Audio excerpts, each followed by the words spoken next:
गुरुजी राधे राधे। राधे राधे। गुरुजी दंडित बंदी का दंड मस्तक आपके श्री चरणों में प्रणाम। खुश रहिए। गुरुजी मेरा एक सवाल है। हाँ। 10 साल 3 महीना 2 दिन हो गए आज मुझे जेल में। अच्छा, एक एक दिन याद है आपको? जी जी। मेरा एक ऐसा सवाल है सर कि मैं एक ऐसे बताना चाहता हूँ आपको कि वो डायरेक्ट तो मैं बता नहीं सकता हूँ सर। मैं शादीशुदा हूँ। मेरे 2 बच्चे भी हैं। मुझे मेरी पत्नी ने एक सोने की चेन गिफ्ट में दी थी। और हमारे घर के बाजू में एक पड़ोसन थी जी। उसके गले में भी एक सोने की चेन थी। ठीक है। तो एक दिन वो मेरे से बोली, पड़ोसन? हाँ, कि महेश मैं तेरे को एक ये सोने की चेन देना चाहती हूँ। अच्छा। तो मैंने उससे बोला गुरुजी कि मैं नहीं लेना चाहता, ऑलरेडी मेरे पास सोने की चेन है। अच्छा। तो कुछ महीने बीत गए गुरुजी, 2-4 महीने हो गए। वो ज़बरदस्ती करने नहीं, मैं तुझे सोने की चेन देना चाहती हूँ। मैंने मना करा, फिर उसने आखिरी में माना नहीं उसने कि मैं तो तुझे सोने की चेन दूंगी। तो सर गुरुजी सोना था वो, तो कहीं ना कहीं मैं भी उसमें गलत था। वो सोने की चेन मुझे दे दी उसने। ठीक है। मैंने उसको ले भी ली। हाँ। उसके बाद गुरुजी 10-11 दिन बाद थाने में जाके उसने FIR करी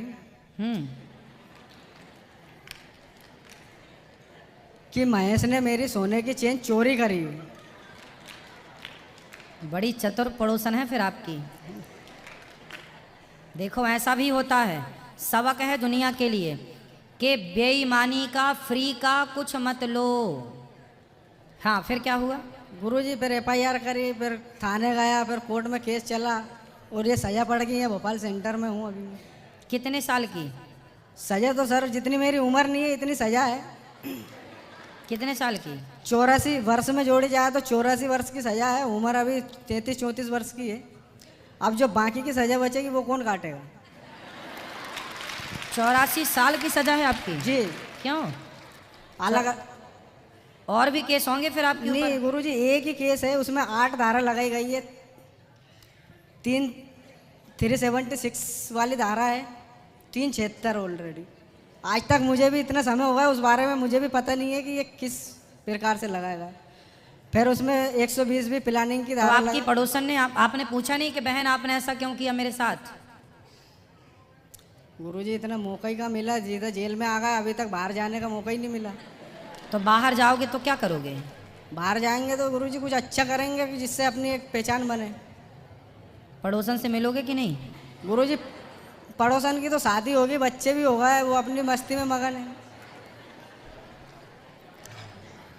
मगर गुरुजी मेरा ये सवाल था कि यदि उसने वो चेन उसकी सो इच्छा से मुझे दी है और सजा पर मुझे मिली इकल्ले को, तो गलती तो उसकी भी थी ना सर? गलती बिल्कुल थी। उसने दी क्यों? पहली बात तो आपने ली क्यों?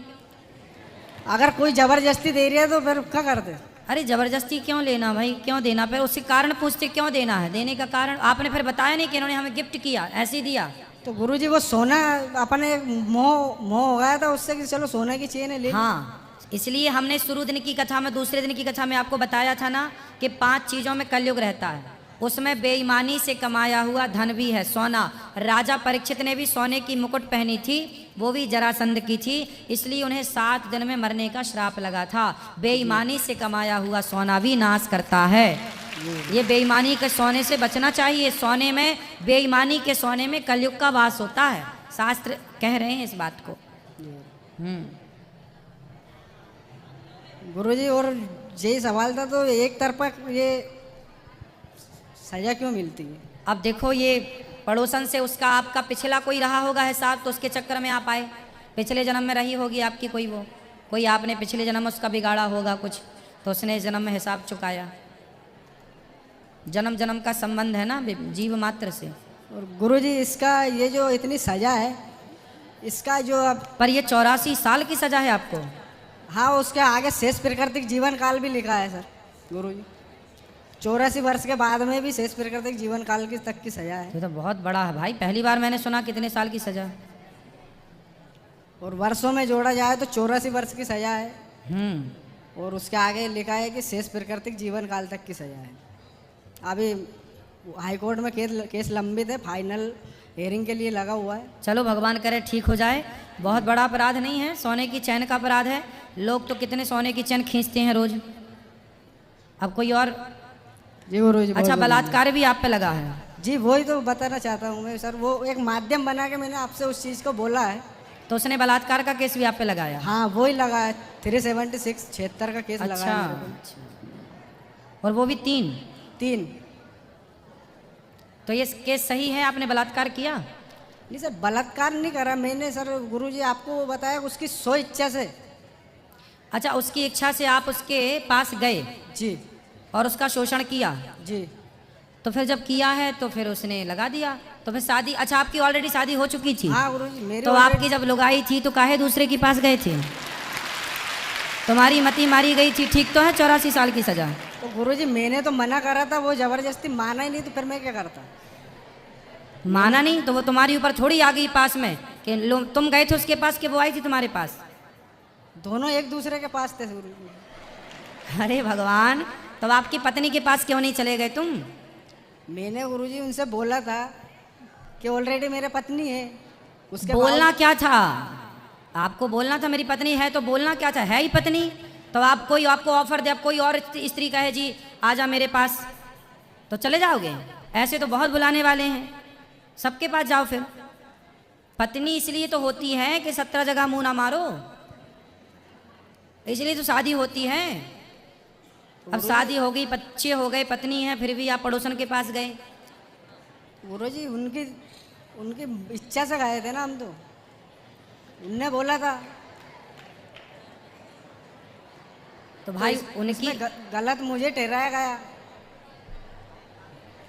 आप गलत इसलिए हैं क्योंकि आप शादीशुदा हैं, आपका विवाह हो चुका है, फिर भी आपने किसी पराई स्त्री से संबंध रखा, तो सजा तो है। हाँ ये इस चीज़ को मैं मानता हूँ गुरुजी, गलत हूँ। हाँ। और इस गलती को एक्सपेक्ट भी करता हूँ, मगर सजा एक तरफा क्यों? हाँ, उसको भी सजा मिलनी चाहिए कि भाई तुमने भी तो किसी पुरुष का शोषण किया है। हाँ गलती तो उनकी भी है ना। तो तुमने केस नहीं लगाया उस पर? केस कहाँ से, अभी बाहर मौका ही नहीं मिला गुरु।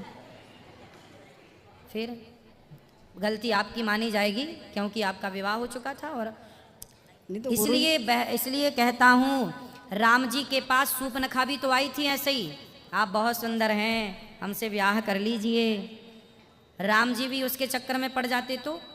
इसलिए राम जी ने मैसेज दिया आप जैसे लोगों को कि समाज में बहुत सारी स्त्रियां आएंगी जो कहेंगी आ जाइए हमारे पास, हम आपको प्यार करती हैं। ऐसी स्त्रियों के पास कदापि नहीं जाना, विवाह करके अपनी पत्नी जैसी है वो अच्छी है उसी के पास रहना। पराई पर नारी पैनी छुरी, पर नारी पैनी छुरी, तीन तरफ से खाए, धन हरे यौवन हरे और घोर नरक ले जाए। पराई औरत से बच के रहना रे बाबा, लोक परलोक दोनों बिगड़ता है। रावण जैसों का सत्यानाश हो गया। रावण जैसों का पराई स्त्री के कारण क्या हुआ? जी सर्वनाश हुआ। अब आपने भी वही गलती कर दी। गुरुजी हम तो तुच्छ इंसान हैं, छोटे से गलती तो होगी, तो फिर सजा भी तो है। चलो भगवान आपको हाई कोर्ट में आपका केस है, जल्दी आप उससे मुक्त हों और सही हो, आप जल्दी से मुक्त हो जाएं, रिहाई हो आपकी, यही प्रार्थना है। महाराज जी हमें गुरु की आवश्यकता क्यों है? विवाह की आवश्यकता क्यों है? विदेशों में तो ब्याह होते ही नहीं, लिव-इन में रहते हैं सारी जिंदगी। पर हमारी भारतीय दर्शन में, भारतीय सिद्धांत में विवाह के बिना यदि आप किसी महिला के संग हैं तो हमारे यहाँ उसे सही कहा जाता है कि गलत? गलत कहा जाता है। विवाह कर लो फिर रहो। जैसे विवाह एक परंपरा है, आप किसी लड़की के साथ भले पत्नी के भाव से हैं, भले स्त्री आपके साथ पति के भाव से, पर विवाह नहीं हुआ तो शास्त्र और समाज उसे मान्यता नहीं देते। उसी तरह जैसे विवाह के बिना स्त्री पुरुष का रिश्ता मान्य नहीं है, ऐसे गुरु के बिना जीवात्मा और परमात्मा का रिश्ता मान्य नहीं है। इसलिए गुरु क्या करता है? गुरु मंत्र देता है, मतलब रिश्ता जोड़ देता। जैसे विवाह हुआ, गठबंधन हुआ, आपका सदा के लिए संबंध जुड़ गया, ये आपकी पत्नी है, वेद साक्षी है, अग्नि साक्षी है, और ध्रुव तारा साक्षी है, ये आपकी पत्नी है। उसी तरह जब गुरु मंत्र लेते हैं ना तो आपको ईश्वर साक्षी होते हैं कि हाँ अब ये मंत्र लेकर के अब इस परंपरा से आगे बढ़ना है, तो उसकी सिद्धि प्राप्त होती है। मंत्र तो ऐसे देखो, 2 रुपए का सिंदूर कोई भी लड़की लावे और अपने मांग में भर ले तो क्या वो सुहागन मानी जाएगी?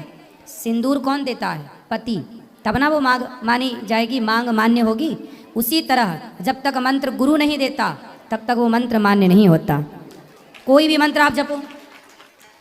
ऐसे है छोटी छोटी लड़कियां खेल खेल में शादी खेलती हैं, सिंदूर ले आई, माँ को भरते देखा, खुद भर लिया मांग। छोटी छोटी 5 साल 10 साल की लड़कियां छोटी छोटी, तो कोई मान्य नहीं। उसी तरह गुरु, राम जी गुरु बनाए, कृष्ण जी गुरु, भगवान राम को क्या जरूरत थी? वो तो खुद भगवान है, खुद गुरु हैं। लेकिन नहीं, ये धरती में आए हैं ना तो यहाँ की परंपरा, गुरु विन भव निधि तरय न कोई, जो विरंचि शंकर सम होई। शंकर जी भी इस धरती पे आए, शंकर जी आए तो हनुमान जी बनकर, पर हनुमान जी को भी गुरु की आवश्यकता पड़ी।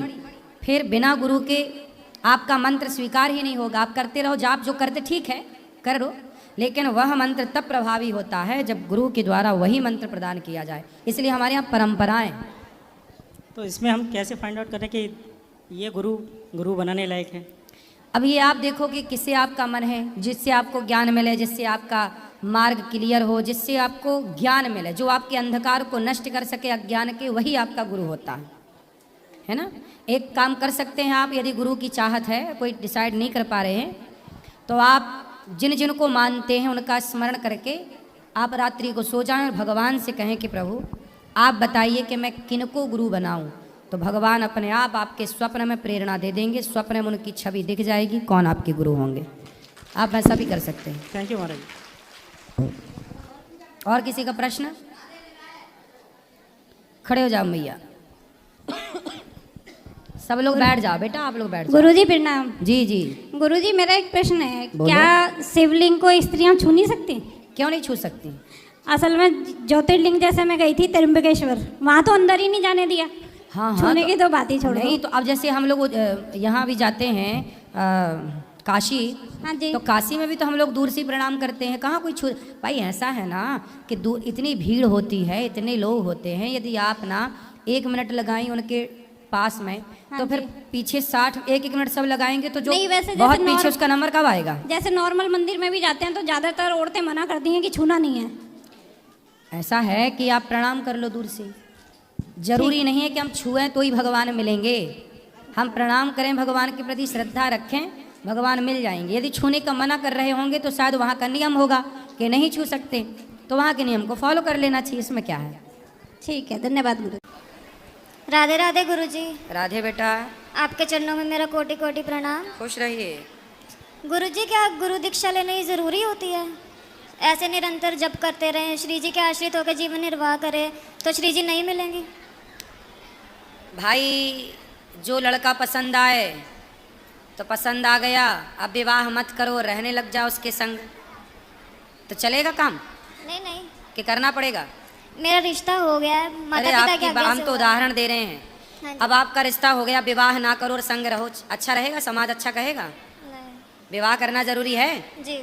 है ना। ऐसे ही है बेटा, जैसे विवाह करना जरूरी है ऐसे गुरु बनाना जरूरी है, ठीक है। ठीक है गुरु। बिना विवाह के आप उस पुरुष के संग रिश्ते में नहीं रह सकते, ठीक है। उसी तरह बिना गुरु के भक्त और भगवान का रिश्ता हो ही नहीं सकता। राम गुरु बनाए, कृष्ण गुरु बनाए, गुरु बिन भव निधि तरह न कोई। बिना गुरु के ना, मैंने भी अपने जीवन में मैंने भी गुरु बनाए, जब तक मैंने गुरु नहीं बनाए तब तक मेरा जीवन अलग था। गुरु बनाने के बाद ही मेरा सही मार्गदर्शन गुरु जी ने किया और आज आप सबकी सेवा कर पा रहा हूँ। तो बिना गुरु के बेटा गति किसी की नहीं हुई, तो आपकी कैसे होगी? जी जी। गुरुजी, मेरा रिश्ता हो गया है वैसे तो, पर मेरे जो हस्बैंड है वो भी भक्ति मार्ग में नहीं है, तो मैं उन्हें भगवत आश्रित कैसे करूं? तो वो हस्बैंड है आपके कि पति? पति, पति देव है। पति देव हैं। तो विवाह हो गया आपका? अभी रोका हुआ है। तो कब होना है? अभी अगले साल। अगले साल। जी तो अभी ना आप हस्बैंड कहो ना पति कहो, जी अभी वो कुछ भी नहीं है आपके, जी जी पर रिश्ता होगा तब वो आपके हो जाएंगे, जी ठीक है। तो ठीक है, अब आप ये कह सकते हैं भावी पति होने वाले, जी जी है ना। जी। क्यों भैया, क्या कहते हैं ऐसे लोगों को? जिनके संग हो चुका रिश्ता, अभी पति बने नहीं है पर बनेंगे। भैया क्या बोलती थी आप? हैं? UP husband? अच्छा वुड बी हस्बैंड। ठीक है, तो हस्बैंड ही